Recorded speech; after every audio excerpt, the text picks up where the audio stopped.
रवि, तुम्हें पता है मेरी सहेली वर्षा ने 1.5 लाख का फ्रिज खरीदा है। वो आजकल वो जो अलमारी वाला चल रहा है ना, वो खरीदा है उसने। और एक तुम हो। मैं तुमसे कब से कह रही हूँ कि एक माइक्रोवेव लेकर दे दो, वो भी नहीं लेकर देते हो। फ्रिज देखो इतना पुराना हो गया है। सुनो ना, हम भी अपनी रसोई में नए सामान लेते हैं, अपनी रसोई को नया बनाते हैं, बिल्कुल अमीरों की जैसी रसोई। शालिनी, तुम जानती हो शादी के तुरंत बाद मैंने ये फ्लैट लोन पर लिया था। अभी इसकी भी किश्त भर रहा हूँ, ऊपर से घर का खर्चा और भी बहुत सारे खर्चे हैं। मेरे लिए अभी इतने पैसे निकालना बहुत मुश्किल है। तुम्हारी सहेलियां बहुत अमीर हैं, वो ये सब आराम से ले सकती हैं, पर तुम तो मुझे समझ सकती हो ना। शालिनी रवि का हाथ झटक देती है और चाय का कप और प्लेट उठाकर रसोई में चली जाती है। किस्मत मेरी ही खराब है जो मैंने तुमसे शादी की। मेरे पापा तो मेरे लिए बड़े बड़े घरों के रिश्ते बता रहे थे, पर मैं ही पागल थी जो तुमसे प्यार कर बैठी और तुमसे लव मैरिज करने की जिद कर ली। एक तो पहले ही ठीक ठाक घर में पैदा हुई जहाँ इतने पैसे नहीं थे, शादी हुई वो भी ऐसे घर में जहाँ पर पैसे के नाम पर कंजूसी ही है, सूंघ सूंघ कर पैसे खर्च करो। शालिनी अभी बोल ही रही थी कि उसकी सास मंदिर से आ जाती है। वो शालिनी की बातें सुन चुकी थी। शालिनी बहू इतना बोलते हैं, कर तो रहा है रवि, और कितना करे बेचारा, पूरा दिन मेहनत करता है, तुम्हें तो सपोर्ट करना चाहिए। और तुम हो कि उसको सुना रही हो, उसकी कमजोरी का उसे एहसास दिला रही हो। एहसास दिलाऊंगी तभी कुछ करेंगे, वरना ये नहीं कुछ करने वाले। मुझे तो लग रहा है मुझे ही कुछ करना पड़ेगा, इनके बस का कुछ नहीं। मैं अपनी इच्छाओं को नहीं मार सकती। मैं अपनी सहेली अल्पना के घर जा रही हूँ, रात की रोटी माँ जी बना लेंगी, मेरा डिनर मेरी फ्रेंड के घर पर है। शालिनी मुंह बनाती हुई अपने कमरे में चली गई। रवि अपने काम पर चला गया और उसकी सास दूसरे कामों को देखने लगी।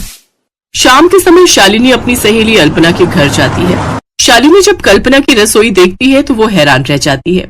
अल्पना की रसोई आलीशान थी, वहां पर भी सभी तरह के बढ़िया किचन इलेक्ट्रॉनिक रखे हुए थे। शालिनी की सहेली वर्षा भी वहां आई हुई थी। अल्पना, तुम्हारी रसोई तो बहुत अच्छी है, मेरी रसोई में तो ये सब है ही नहीं। तुम लोग ये सब कैसे इतना खरीद लेते हो? क्या हस्बैंड पैसे देते हैं या फिर और कौन देगा? हस्बैंड ही देते हैं। जब शादी किए तो हमारे खर्चे तो उन्हें उठाने ही पड़ेंगे ना। लेकिन ऐसा नहीं है, वो मेरी ननद ना थोड़ी कम पैसे वाली है, तो जो फ्रिज मैंने लिया है उसे बहुत पसंद आया था, उसने भी खरीदा है पर किश्तों में लिया है। अगर तू चाहे तो तुझे भी किश्तों में फ्रिज मिल सकता है, बस थोड़े पैसे पहले देने पड़ते हैं, उसके बाद तुम्हारी इंस्टॉलमेंट्स बन जाती है।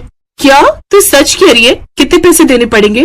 वो मैं अभी अपनी ननद से पूछ लेती हूँ, वो तो बहुत कुछ किश्तों में लेती रहती है। उन्होंने तो धीरे धीरे करके पूरी रसोई ऐसी बना दी अपनी कि पूछो मत। महंगी से महंगी क्रॉकरी, बढ़िया बढ़िया इलेक्ट्रॉनिक आइटम्स, सारी किचन ऐसी उनकी सजी रहती है। वर्षा की बातें सुनकर शालिनी के मन में लालच आ जाता है और वो भी अपनी सहेली के कहने पर रसोई के लिए महंगा वाला फ्रिज खरीद ही लाती। शालिनी, ये क्या है इतने बड़े बक्से में? माँ जी, मैंने वो बताया था ना आजकल अलमारी वाले फ्रिज चल रहे, मैंने वही खरीदा है।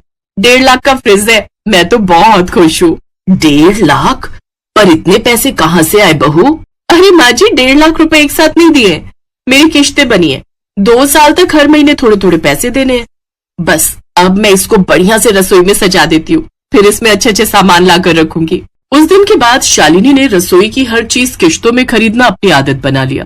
वो तो अपनी रसोई को बिल्कुल अमीर रसोई बनाना चाहती थी, इसलिए आज फ्रिज, कल महंगा वाला माइक्रोवेव, फिर जूसर, कभी फूड प्रोसेसर। इस समय शालिनी के ऊपर कम से कम 8 से 9 लाख का कर्ज था। आज फिर शालिनी ने एक कॉफी मशीन मंगवा ली जिसकी कीमत 75,000 रुपए थी। तभी रवि आ जाता है। उस समय शालिनी की सहेलियां चाय पर आई हुई थी। शालिनी उनके सामने अपनी रसोई की चीजें दिखा रही थी। कैसी लगी मेरे नए कॉफी मशीन की कॉफी?